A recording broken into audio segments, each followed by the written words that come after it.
Botella de whisky escocés, $50. Traicionar al club de motociclistas más famoso, $300,000. Vivir el resto de tu vida mirando por encima del hombro no tiene precio. Conozcan a Antonio Tate, el hombre que convirtió a las Barbets en casos federales y la hermandad en traición.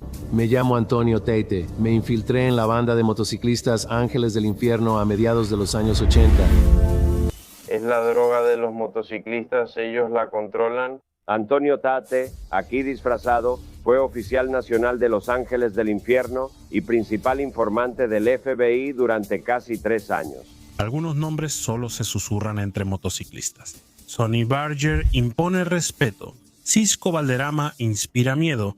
Pero menciona a Tony Tate y verás cómo la atmósfera pasa de camaradería a desprecio. El señor Tate es un informante pagado que trabaja para el FBI y se gana su sueldo dándole al FBI la información que necesitan y que quieren. El cadenero mitad filipino de Anchorage se infiltró en la fraternidad de forajidos más exclusiva de Estados Unidos y logró algo extraordinario. Caminó entre Los Ángeles del Infierno, grabando con 2 dispositivos, mientras ascendía como su contacto en la costa oeste. ¿Qué clase de hombre traiciona a 500 hermanos por dinero del gobierno? ¿Qué clase de agente fomenta planes de bombardeo solo para grabar las respuestas? ¿Y qué pasa cuando el informante más exitoso en la historia de Estados Unidos se queda sin lugares para esconder algunas traiciones? Como el buen whisky, solo se vuelve más potente con el tiempo. Antonio Juan Tate no nació como soplón. Ese talento especial se desarrolló con el tiempo, alimentado por las circunstancias y la ambición. Nacido el 27 de mayo de 1954, Tate heredó más que el nombre de su padre. Samuel Gordon Tate, escocés y oficial de inteligencia británico en la Segunda Guerra Mundial y luego en Palestina obligatoria, dejó un legado a su hijo: las artes calculadas de la observación, el reconocimiento y, quizás lo más importante, el engaño. Mientras otros padres enseñaban a pescar, Samuel enseñó a Tony a observar y escuchar, lo que después fue devastadoramente efectivo contra los objetivos equivocados. La familia Tate se mudó al frío de Alaska en 1960, donde Tony creció sin lograr hallar su lugar. Mi papá estuvo en inteligencia del ejército británico y durante su tiempo en el Medio Oriente le pusieron un contrato. Nos mudamos a un pequeño pueblo en Alaska y mi padre me enseñó sobre observación, reconocimiento y trabajo de inteligencia. Yo quería estar en el ejército y quería hacer reconocimiento de largo alcance. Se enlistó en 1971 por sus aspiraciones militares, pero fue dado de baja no honorable 3 años después. Un patrón de no encajar lo siguió, incluso al infiltrarse en el club de motociclistas más exclusivo de Estados Unidos. A finales de los 70, Tate cayó en la rutina de trabajar como guardia en clubes de striptease en Anchorage, donde motociclistas de cuero solían intimidar a clientes y personal. Estos encuentros podrían haber quedado como confrontaciones olvidables si Tate no hubiera desarrollado un pasatiempo inusual: recopilar información sobre estos motociclistas fuera de la ley para sus amigos policías con los que bebía. A finales de los 70 empecé a trabajar como guardia en un grupo de clubes nocturnos en el centro de Anchorage. Mientras trabajaba, conocí a algunos miembros de pandillas de motociclistas. Entraban a un club y maltrataban a clientes y bailarinas. No me gustaba lo que estaba pasando. Luego vino esa cena de 1983, donde el whisky y el ego herido provocaron la apuesta de bar más cara de la historia.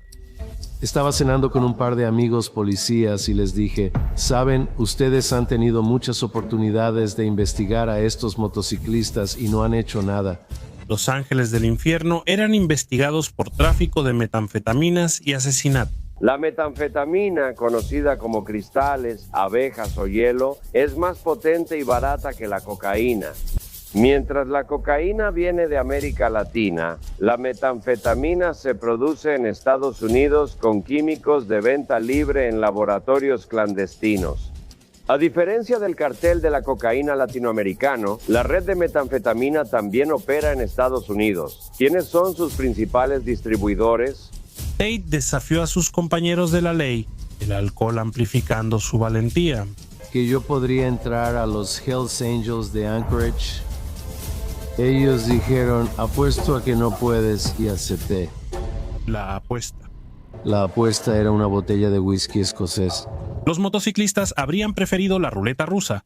Al menos, sus probabilidades eran mejores que lo que venía. Lo que inicia con una apuesta borracha rara vez acaba con nombres clave del FBI y busca personas intervenidos. Tate logró esta trayectoria profesional precisa con una eficiencia alarmante. Tras lanzar su desafío, Tate se infiltró rápidamente en los Hells Angels de Anchorage. Necesitaba acercarme más a ellos y hacer que se sintieran cómodos conmigo. Tony fue a la policía y dijo, voy a infiltrarme con estos tipos. Y no lo hizo porque pensara que era algo honorable. Seamos honestos, lo hizo por su ego. Lo hizo porque pensó que podría escribir un libro, conseguir una película y ganar dinero. Los Hells Angels, el club de motociclistas más antiguo y grande de Estados Unidos. Famosos como fraternidad rebelde y banda de motociclistas fuera de la ley, pero menos por la acusación del Departamento de Justicia de Estados Unidos. Se hizo amigo de los miembros del club en bares locales. Su actitud natural y compromiso de convivir lo llevaron pronto de ser una curiosidad a ser prospecto. Mientras tanto, cada apretón de manos, cada cerveza compartida, cada confidencia intercambiada, iba directo a reportes meticulosos para sus amigos manejadores de la policía. En julio de 1983, solo 6 meses después de presumir en el bar, Tate logró lo impensable: un prospecto en Anchorage. Y como 6 o 7 meses después me hicieron prospecto. En julio de 1983 ingresé a los Hells Angels. Tony Tate recibió un pase porque Paul Hibbets pensó que era un buen tipo. La botella de whisky era suya, aunque sus amigos policías pronto notaron que habían creado un monstruo con un apetito mayor que Alaska. Proveer información al Departamento de Policía de Anchorage resultó ser solo un aperitivo para el creciente apetito de Tate. Básicamente solo empezamos a reunir información de mis amigos en las fuerzas del orden, día a día. Veía de todo, desde tráfico de drogas, motocicletas robadas, abuso, golpizas. Los policías de un pueblo pequeño no podían satisfacer sus crecientes ambiciones, ni podían pagar sus servicios cada vez más caros. El FBI podía ofrecerle prestigio y mejor sueldo. Tomaba toda la información que tenía y luego me sentaba con uno o ambos oficiales del departamento de policía y discutíamos lo que había sucedido. Había tanta información que en realidad estuvimos de acuerdo en que necesitábamos involucrar al FBI. Entra el agente especial Tim McKinley, experto del FBI en los Hells Angels, quien vio en Tate la combinación ideal de acceso interno y flexibilidad moral. McKinley más tarde describiría a su valioso informante como alguien con ego, del tamaño de Montana, lo cual, considerando la extensión territorial de Alaska, en realidad era una reducción de tamaño. Para Tate, una de las cosas que le explicaron fue: vamos a grabar todo lo que hagas en la medida de lo humanamente posible. Obviamente, el interés era quién podía infiltrar y qué podía contarnos sobre el club. Le pregunté si le interesaba y respondió que sí, que quería encarcelar a tantos como fuera posible. Su colaboración originó la Operación Cacus, llamada por el centauro Roba Almas del Infierno de Dante, aludiendo a lo que Tate hacía a sus hermanos. La investigación con Tate se llamaba Operación Cacus. Todo se mantuvo reservado. En un periodo de tiempo muy corto, él era un ángel del infierno, tenía la mentalidad, lo tenía todo, es solo que estaba siguiendo la corriente. Por $1,500 al mes, Tate dejó de ser solo un miembro del club y se volvió un sistema de vigilancia de alta tecnología sobre ruedas. Acordó recibir $1,500 mensuales. Una plataforma electrónica ambulante era el término técnico de McKinley para su recurso, aunque comerciante excepcionalmente bien pagado, habría sido igual de preciso. Anthony Tate fue fundamental para la investigación porque él fue el medio por el cual las fuerzas del orden pudieron acceder al funcionamiento interno de los ángeles del infierno. Tate siempre llevaba al menos 2 grabadoras a las reuniones, por si una fallaba. También tenía un localizador modificado que grababa conversaciones a distancia. Jorge Christie, entonces presidente del capítulo de Ventura, quedó impresionado con Tate y luego le pidió contactos para vender drogas. Tony Tate y Ventura aparecen. Me pidió ayuda para entrar al negocio de drogas ahora. Se quejaba y lloraba, decía que quedaba en la ruina. Alguien debe ayudarlo ahora por no estar en el negocio de las drogas, pero sé que no puedo. Lo siento. ¿Cómo crees que intentaría atraparte? Absolutamente. En efecto, Tony estaba lidiando con algo, solo que no era lo que nadie sospechaba. Algunos hombres escalan posiciones en las empresas. Antonio Tate subió en la cultura motociclista fuera de la ley usando un dispositivo de grabación oculto en su ropa interior. Tate dio una verdadera clase de actuación al infiltrarse y destacar entre los ángeles del infierno. Creo que para el trabajo encubierto e inteligencia se necesita un comportamiento calmado. A pesar de su completa falta de lealtad o hermandad auténtica, poseía una habilidad camaleónica para imitar la arrogancia, agresión y violencia calculada que le ganaban respeto en el club. Sus actuaciones fueron tan convincentes que ni los miembros más experimentados, expertos en detectar peligro, descubrieron el micrófono federal. Fue ingenioso cómo mantuvo una personalidad recta bajo su chaleco de cuero en una cultura de consumo de sustancias.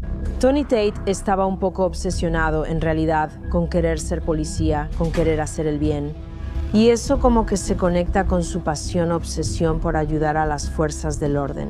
Mientras otros ángeles se adormecían con cualquier sustancia, Tate mantenía una sobriedad impecable, una táctica astuta que mantenía sus grabaciones claras y su memoria lista para informes detallados. Sabía que si ellos desaparecían, habría mucho menos crimen. Ese era mi motivo, acabar completamente con su negocio. En restaurantes elegantes pedía varios platos, probaba un poco y los repartía a los demás. También rechazaba buenos vinos para mostrar sus altos estándares y generosidad financiera. Yo era el tipo de alto nivel que no consumía drogas y se cuidaba, alardeó Tate, omitiendo que su extravagancia venía del dinero de los contribuyentes, analizado por el presupuesto de informantes del FBI. La operación era para eliminar a los principales fabricantes y a las personas que dirigían la banda de motociclistas Ángeles del Infierno. Fuimos tras Sonny Barger, fuimos tras Kenny Owen. A Kenny le enseñó a fabricar metanfetamina, un químico de Shell Oil, así que él sabía muy bien cómo fabricar metanfetamina. Su meta era la pureza total, pero es difícil lograr el 100%. Pero ese era el rumor, que su meta era la mejor. Tales actuaciones calculadas dieron abundantes frutos, ya que para 1986 Tate había ascendido notablemente hasta convertirse en el encargado de la costa oeste del club. Creamos a un traficante de drogas de alto nivel. Tienes que darle a los ángeles del infierno algo que ellos esperan ver. No comprábamos drogas de bajo nivel, así que el conocimiento callejero no bastaba. Tenía que conocer el rango de transacciones de nivel medio a alto, manejando varios kilos y varias libras. Los agentes de narcóticos de la cerveza tenían los precios y jerga actuales y compartieron esa info con Tate. Su puesto le dio acceso libre a casi todos los capítulos de Los Ángeles del Infierno globalmente. Cada visita le proporcionaba una mina de oro de pruebas incriminatorias. Cada conversación era capturada por sus siempre presentes dispositivos de grabación dual.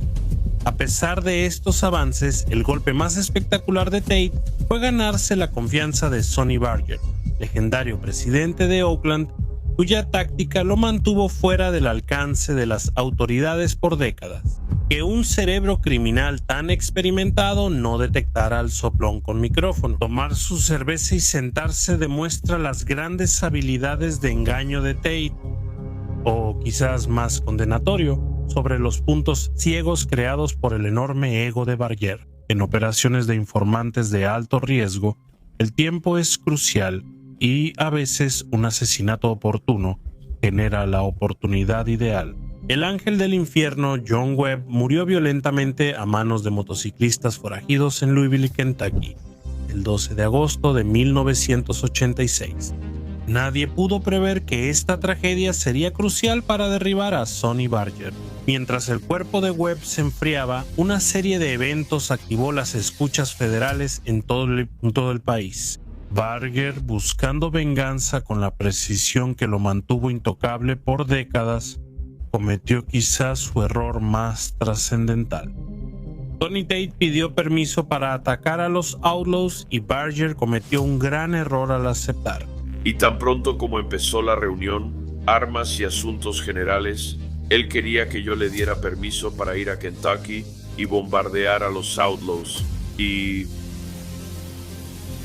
la mayor señal de alerta del mundo. ¿Por qué Tony Tate necesitaba el permiso de una sala llena de presidentes de los Hells Angels para ir a bombardear a los Outlaws en Kentucky?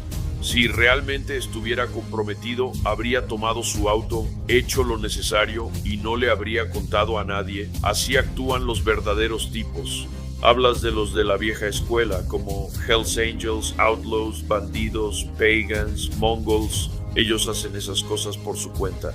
Están trabajando horas extra y no están pidiendo ningún maldito reconocimiento. Uno casi puede imaginarse el asombro y la alegría de McKinley al escuchar esta noticia. Es como si un pescador descubriera que el pez que buscaba saltó voluntariamente al bote y luego señaló amablemente a todos sus amigos. El gorila de 400 libras que acaba de destrozarnos, así fue como McKinley describió este acontecimiento más tarde.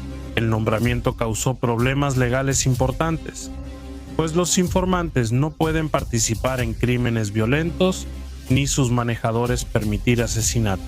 Este gorila legal de 400 libras pasó de ser una responsabilidad a la base para la condena de Barger. Con su nueva autoridad, Tate fue a una reunión en Oakland 5 días tras el asesinato de Webb, donde Barger contó algo extraordinario.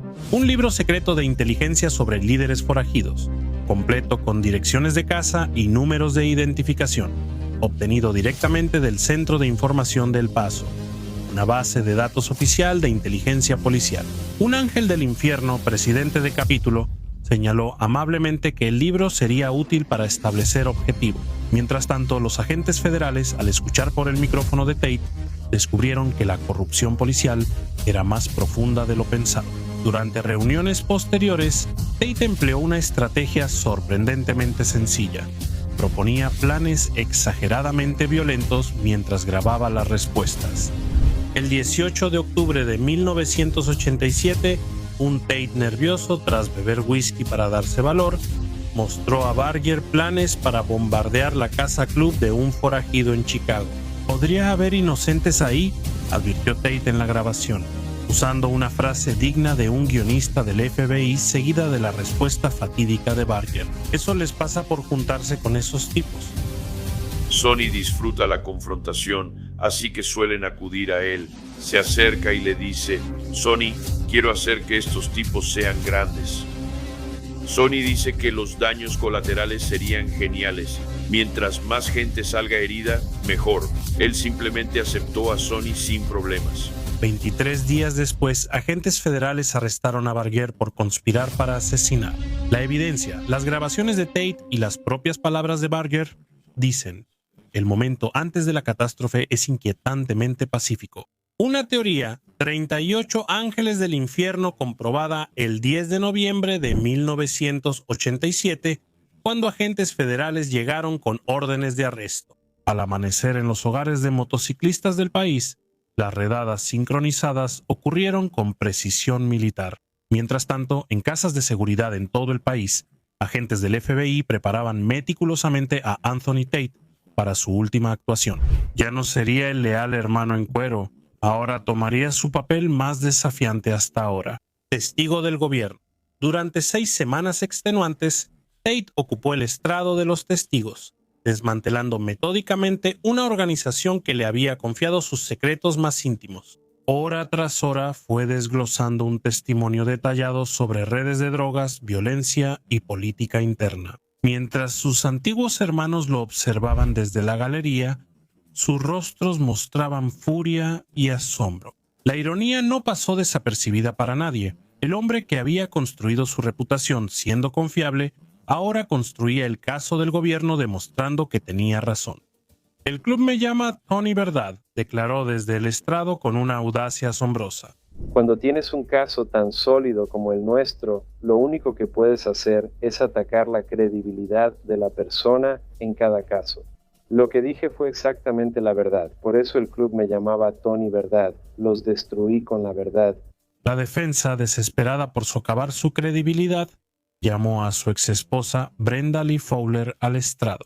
Ella fue muy franca y llamó a su exesposo mentiroso, desgraciado e infiel. Consumía sustancias y ejercía violencia doméstica. Y en un detalle particularmente extraño, conversaba regularmente con las cenizas de su padre fallecido.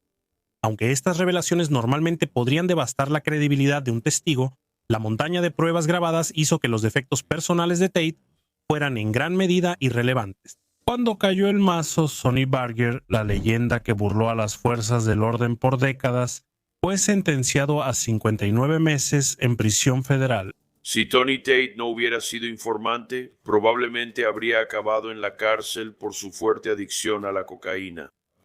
Gran parte de su testimonio fue desacreditado en la corte. Él fue bajo la influencia de la cocaína, lo atraparon mintiendo varias veces. Hubo juicios nulos, pero fue efectivo. Algunas personas recibieron sentencias de 40 años. Sin embargo, él solo representaba el trofeo más valioso en la colección de Tate. Más de 500 personas fueron condenadas gracias a las pruebas que él aportó, consolidando su estatus como quizá el informante más efectivo en la historia de Estados Unidos. Jorge Christie, quien había notado algo extraño en Tate desde su primer encuentro, más tarde resumió el sentimiento colectivo de todos los ángeles del infierno. No, Toño, nunca te llamamos así, ni nos heriste con la verdad. Solo dices puras mentiras.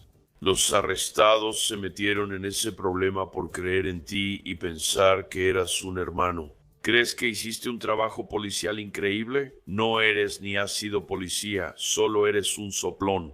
Pratt sí, pero recibió $300,000 por su chisme. En el juego de la traición, hasta los ganadores deben cobrar y retirarse algún día.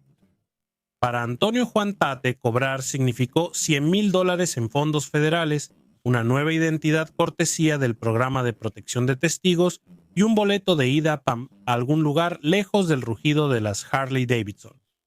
La mayoría de fuentes indica que cruzó el Atlántico para iniciar una nueva vida en Europa, regresando irónicamente a la tierra de su padre, donde la familia Tate transmitió las artes del engaño. Antonio Tate recibió nueva identidad por el programa de protección de testigos de Estados Unidos, ya que el FBI dice que hay un contrato de asesinato en su contra.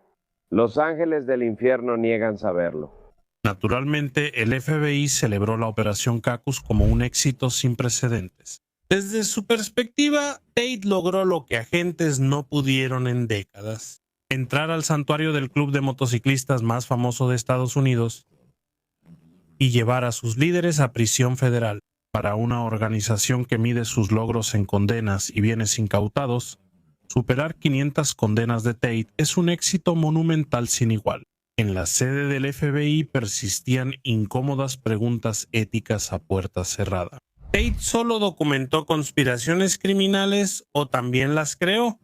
¿Descubrió planes de violencia o los sugirió? Al grabar las respuestas, estas distinciones sutiles casi no se exploran en los informes oficiales, aunque inquietaban a varios abogados defensores. Mientras tanto, los ángeles del infierno, tan resistentes como siempre, se adaptaron y evolucionaron. El encarcelamiento de Barger creó vacíos de poder y realineamientos. La traición de Tate, en vez de destruir la organización, generó paranoia y mayor seguridad, dificultando futuras infiltraciones. En la más extraña de las ironías, sus acciones terminaron fortaleciendo precisamente a la organización que él había intentado desmantelar. Sus antiguos hermanos integraron a Tate en su mitología, no como héroe, sino como el villano arquetípico contra el que se mide la lealtad. Su nombre se volvió sinónimo de traición, y hacer un Tate se usó en el club como el peor pecado. Ahora, la indoctrinación de prospectos incluye estudiar sus métodos como inmunización ante futuras traiciones, según algunas leyendas. Hay un contrato permanente para obtener información sobre el paradero de Tate, aunque los Hells Angels niegan oficialmente cualquier interés en él. Si tales rumores contienen verdad, importa menos que su impacto psicológico. Tate en sus 70 probablemente aún se sobresalta al oír motocicletas. Mira con sospecha a los hombres vestidos de cuero y revisa su espejo retrovisor más seguido que la mayoría. Quizás eso sea suficiente justicia. La rata, que pasó años grabando a otros, ahora debe vivir permanentemente en su propia cinta de vigilancia personal, siendo tanto el observado como el observador, incapaz para siempre de borrar su pasado o dejar de grabar porque algunas traiciones, como ciertas grabaciones, nunca dejan de sonar.